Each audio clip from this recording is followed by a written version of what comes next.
Liberté, liberté chérie, combat avec tes... Ah, bonjour et bienvenue à un nouvel épisode du Hat Historian, l'historien des chapeaux. Dans cette vidéo, je vais parler d'une coiffe qui, dans certains milieux, est devenue un symbole de la liberté et de la révolution contre la tyrannie. Le bonnet phrygien.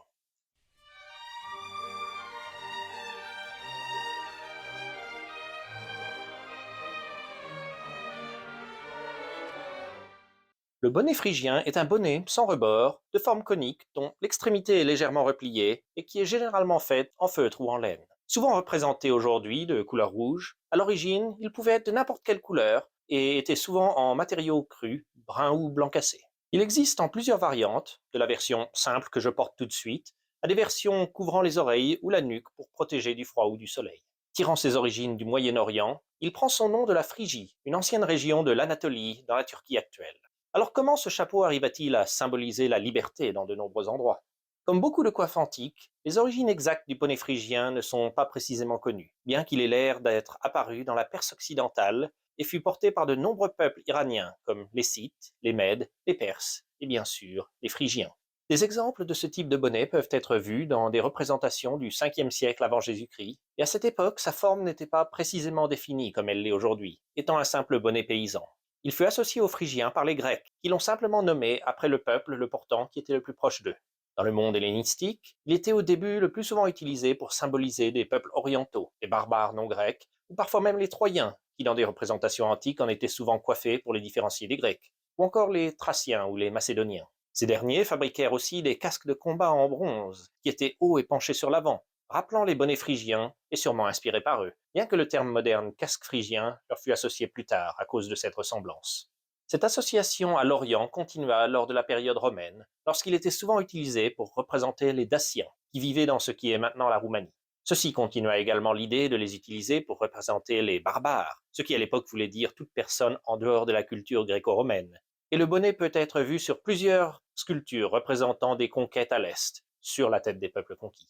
À cette époque, il devint également associé avec le mithraïsme, un culte inspiré de pratiques perses, qui devint populaire dans l'Empire romain au 1er siècle après Jésus-Christ. Tirant des images de l'esthétique moyen-orientale, le dieu Mithras était généralement représenté portant un bonnet phrygien et entouré d'une auréole. Une autre religion qui supplanta le mithraïsme par la suite était le christianisme, qui emprunta plusieurs images de son rival. Bien que le bonnet phrygien ne soit pas retenu pour Dieu, les célèbres rois mages qui vinrent apporter les cadeaux à Jésus à l'Épiphanie étaient souvent représentés coiffés de ces bonnets, car ils étaient censés venir d'Orient et étaient considérés comme des Zoroastriens. Alors s'il était utilisé pour représenter une personne venant de l'Est pendant beaucoup de la période antique, comment est-il devenu en Occident un symbole de liberté? Eh bien c'est à cause d'une confusion entre les traditions qui arriva plus tard. À l'époque romaine, les esclaves à qui on donnait leur liberté se voyaient présentés avec un pileus, une coiffe en feutre en forme de cône dont j'ai déjà parlé, qu'ils n'avaient pas le droit de porter en tant qu'esclaves, et qui devint une coiffe symbolique de liberté et un attribut de libertas, déesse de la liberté. Une expression à Rome décrivait la manumission comme servos ad pileum vocare, ou appeler les serviteurs au pileus. Lors de la cérémonie traditionnelle, l'esclave avait la tête rasée et ensuite était coiffé de ce pileus, représentant son nouveau statut d'homme libre. Cette tradition prit des connotations politiques après l'assassinat de Jules César, lorsque certains des conspirateurs portèrent des pileus sur une lance pour symboliser le retour de la liberté après la tyrannie de César. Il fut représenté sur des pièces et des médailles de l'époque, et plus tard, lors de l'Empire, était porté par des foules célébrant la mort d'un empereur mal aimé. L'association du bonnet phrygien à la liberté vient d'un malentendu pendant un retour de son utilisation au XVIIIe siècle, avec des mouvements inspirés des Lumières, prônant plus de liberté pour le peuple. Déjà, en 1675, une révolte contre des taxes en Bretagne fut nommée la révolte des bonnets rouges, d'après les bonnets portés par les membres du mouvement, qui aida à rendre le rouge la couleur standard. Son utilisation comme symbole fut répandue partiellement avec l'utilisation du poteau de la liberté, un grand bâton surmonté d'un bonnet rouge, qui était censé évoquer le pileus sur une lance portée par les assassins de César. Il commença en Italie, avant de se répandre aux Pays-Bas, en France, puis en Angleterre avec le roi William III. Au début surmonté de n'importe quel chapeau contemporain, avec l'intérêt renouvelé pour la symbolique antique qui vint avec les Lumières, il voulait une apparence romaine avec ses coiffes. Mais c'est à ce moment que le bonnet de la liberté fut mélangé avec le bonnet phrygien, qui était souvent vu sur des monuments antiques. Plutôt que le pileus, dont le cône était droit, le bonnet phrygien au cône penché devint associé avec libertas, sa forme reconnaissable aidant à sa popularisation.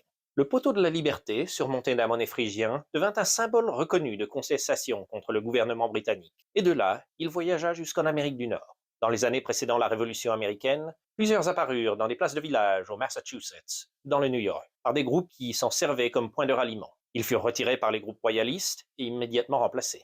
Au-delà de la liberté, le bonnet acquit des connotations républicaines lors de la guerre d'indépendance américaine, et après le conflit, l'allégorie nationale Columbia, une version américaine de Libertas, en fut souvent coiffée, et il apparut sur les sceaux de nombreux États et institutions, représentant les libertés recherchées par les nouveaux États-Unis.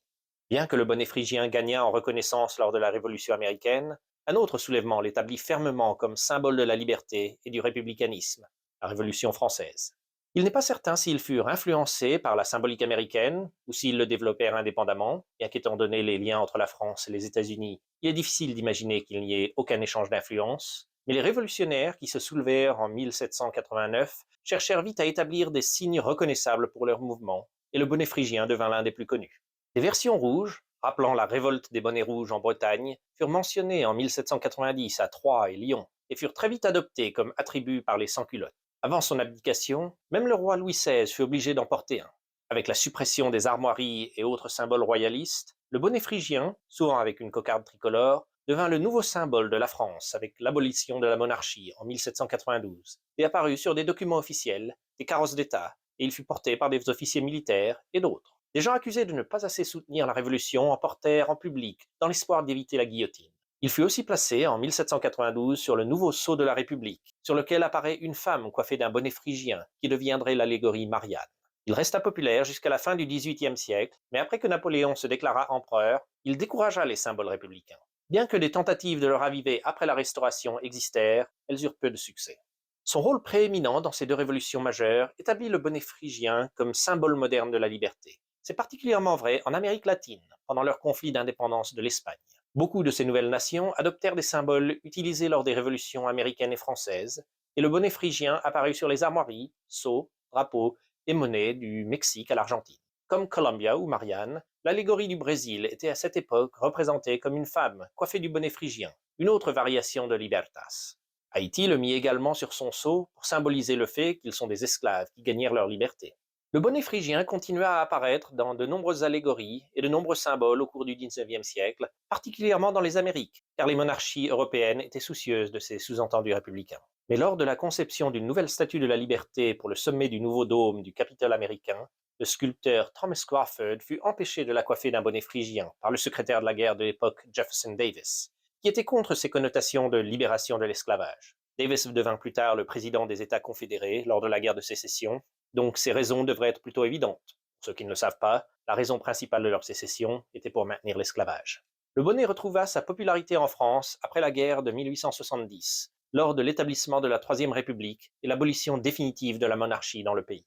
Le nouveau gouvernement voulait souligner ses idéaux républicains, et donc raviva d'anciens symboles révolutionnaires. En particulier, il se servit fortement de Marianne, la femme coiffée d'un bonnet phrygien, comme allégorie de la République française. Le bonnet phrygien est encore largement utilisé comme symbole aujourd'hui. Bien qu'il n'ait pas été porté quotidiennement hors d'un contexte politique depuis l'Antiquité, et peu porté en général depuis la Révolution française, il apparaît encore sur de nombreux sceaux, symboles, allégories, et même des logos de nos jours. Il est, souvent surmontant un poteau, dans les armoiries nationales de pays d'Amérique latine comme l'Argentine, la Bolivie, la Colombie, le Nicaragua, Cuba, le Salvador et le Paraguay. Il a aussi sur son drapeau. Il est aussi sur les symboles d'États et d'institutions aux États-Unis, comme la Virginie de l'Ouest, l'Idaho, l'Iowa, la Caroline du Nord, le New Jersey, ou encore le New York, souvent porté ou tenu par une femme représentant la liberté, ou dans les sceaux du département de la Défense ou du Sénat. Il est aussi particulièrement utilisé en France, porté par Marianne, dont le buste apparaît dans toutes les mairies du pays, ainsi que beaucoup d'institutions. Elle apparaît aussi, coiffée du bonnet, sur les timbres, pièces de monnaie et le logo officiel du gouvernement. Il est également parfois porté par des femmes lors de manifestations qui veulent imiter son apparence. Le bonnet apparut aussi dans le logo de certains partis politiques autrefois. Le concept du bonnet rouge fut ravivé en 2013 par un mouvement de contestation pour évoquer les événements du XVIIe siècle, mais dans ce cas il s'agissait surtout de simples bonnets en laine. Enfin, dans la culture populaire, les célèbres schtroumpfs du dessinateur belge Peyo portent un bonnet semblable au bonnet phrygien, blanc à l'exception du grand schtroumpf, qui lui en a un rouge. Les mascottes des Jeux Olympiques de Paris, les Phryges, sont des bonnets phrygiens anthropomorphiques qui sont censés représenter les idéaux de liberté et de droits de l'homme de la République. Pendant plus de 3 millénaires, un simple bonnet paysan du Moyen-Orient, un symbole d'exotisme, finissant par une représentation de la liberté, le bonnet phrygien a eu un parcours long et peu commun. Bien qu'aujourd'hui apparaissant plus comme un symbole qu'un chapeau porté, il continue à tenir une place importante dans la culture, à travers ses connotations et son apparence reconnaissable. Donc j'espère encore une fois que vous avez trouvé cette vidéo intéressante et que vous me rejoindrez bientôt pour un autre chapeau. Jusque-là, chapeau à vous tous.